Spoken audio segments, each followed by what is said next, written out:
Willkommen zu der Musikbusiness-Bibliothek. Diese Serie von Videos, die ihr hier seht, werden wahrscheinlich eher Leute ansprechen, die nicht selber der Artist sind oder die Musikschaffenden, sondern die Leute um sie herum.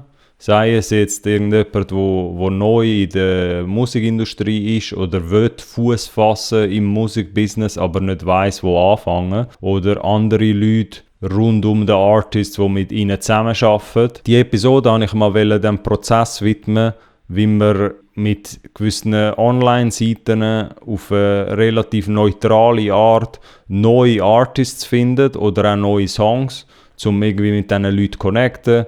Oder wenn man jetzt halt als Zuschauer da nicht gerade in einem Umfeld ist, wo links und rechts um dich herum die ganze Zeit Kultur siehst oder irgendwie Schweizer Musikkultur, ist das vielleicht so ein bisschen als Einstieg zum Reinkommen oder selber auch mal ein bisschen die Recherche machen, was gefällt mir überhaupt, was schaue ich mir dort an. Und mittlerweile gibt es dort ein paar Arten, wo heutzutage einfacher ist, auch New Releases herauszufinden. Also was sind so ganz, ganz neue Songs, die in der Schweiz rauskommen.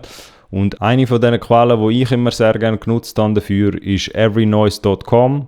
So sieht das aus, wenn man jetzt erst mal drauf kommt. Die Seite hat vermeintlich alle Subgenres, die im Backend von Spotify in den Metadaten gespeichert sind oder irgendwie dort im Background etwas algorithmisch machen. Dementsprechend würde man da auf dieser Seite auch gewisse Artists finden, die irgendwo in einem Schweizer Kontext daheim sind. Das geht weit tiefgründiger als jetzt, wenn ihr einen Artist kennt und der tut auf seinem System, wenn er einen Song released, dort das Genre angeben, sondern das ist wie so der Background, wo man nicht sieht, wo dann bei Spotify intern Genres verteilt werden und dort viel, viel spezifischer teilweise mit der Geografie bezogen vom Artist oder aber auch mit dem Style, in welchen Genres der Artist genau drinnen ist, werden dort Genres zugewiesen. Das heisst, was ihr einfach verstehen solltet, so in erster Linie, das ist alles algorithmisch konsumbasierend, die Daten, die ihr da seht. Also so sollte man das auch interpretieren. Es ist wie so,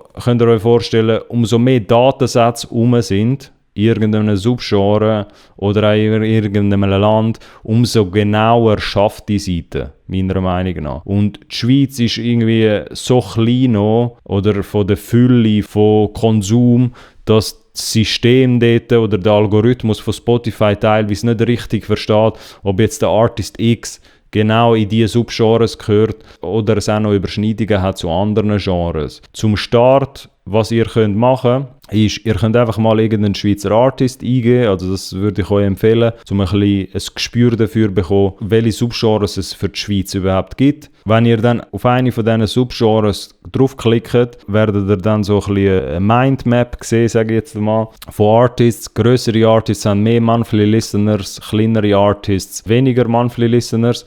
Was mich aber da immer interessiert hat, um den Prozess jetzt ein bisschen verschnellern für euch, sind die zwei Playlists. Zum einen die Pulse und die Edge Playlist. Für das Video da konzentrieren wir uns wahrscheinlich jetzt nur auf die Edge Playlist, aber wenn ihr da mit der Maus drüber geht, werdet ihr sehen, listen to this genre's fans new discoveries. Und ihr werdet da sehen, der Playlist Owner ist Particle Detector. Das ist eben alles im Backend-System von Spotify, ist das algorithmische Playlist, wo dort im Hintergrund der liebe lange Tag einfach irgendwie Daten zusammensammelt und dann Songs anordnet. Jetzt in dem Fall einfach The Edge of Swiss Trap ist da ein Subgenre irgendwann einmal erstellt worden vom Spotify-Algorithmus, wo Swiss Trap heisst und gewisse Songs sind da angesammelt worden. Jetzt der Unterschied zwischen Edge und Pulse ist, bei den Edge-Playlists jeweils sind eher New Releases drin. Bei den Pulse-Playlists sind eher so die meistgestreamten Track drin von diesen jeweiligen Artists. Die Playlists hätten ihr auch teilweise manuell können in der Suche von Spotify finden, aber über so Seiten wie Everynoise geht das einfach viel schneller. Ganz genau, wie das ausgewählt wird vom Algorithmus, weiss ich natürlich nicht, weil ich die Insights nicht habe. Aber das ist jetzt einfach meine Erfahrungswert, nachdem ich immer wochenweise die Playlists mir angeschaut habe. Wenn ihr euch vorstellen, dass all die einzelnen Artists, die ihr da seht, stellt euch die Artists wie einzelne Bubbles vor. Es muss nicht heissen, nur weil jetzt 3 verschiedene Artists mit 3 verschiedenen Songs da in dieser Playlist drin sind, dass die User oder die Konsumenten von diesen 3 Artists irgendeine Überschneidung haben, sondern schaut euch jeden Track-Eintrag, der da drinnen ist, als eine eigenständige Bubble an. Natürlich gibt es Überschneidungen zu gewissen Artists, die ihr da selber werdet kennen vielleicht oder sehen, wo gewisse Leute auch eine Affinität haben zu anderen Artists da wiederum, aber es ist viel einfacher und fassbarer, glaube ich, das erste Mal, wenn ihr da reinkommt, dass ihr euch einfach vorstellt, jeder von diesen Tracks ist individuell wegen seiner eigenen Artist-Bubble da reinkommen in diese Playlist. Also ihr werdet halt merken, die algorithmischen Playlists da gehen viel, viel tiefer rein und ihr werdet viel mehr Artist-Profil finden, die noch ganz, ganz am Anfang sind. Also ich habe da schon in diesen Edge-Playlists habe ich sehr oft Artist-Profil gefunden, wo der zweite Song erst rausgekommen ist oder alles noch, was unter 100, 200 Monthly Listeners ist. Da werdet ihr halt wie so das Neueste vom Neuesten meistens finden. Das ist so eine Art, um ganz neue Artists zu entdecken. Es gibt aber auch noch andere Arten. Wenn ihr jetzt nicht wüsstet, nach welchem Artist ihr sucht, könnt ihr auch von der Perspektive anfangen, welche Subgenres gibt es überhaupt in der Schweiz.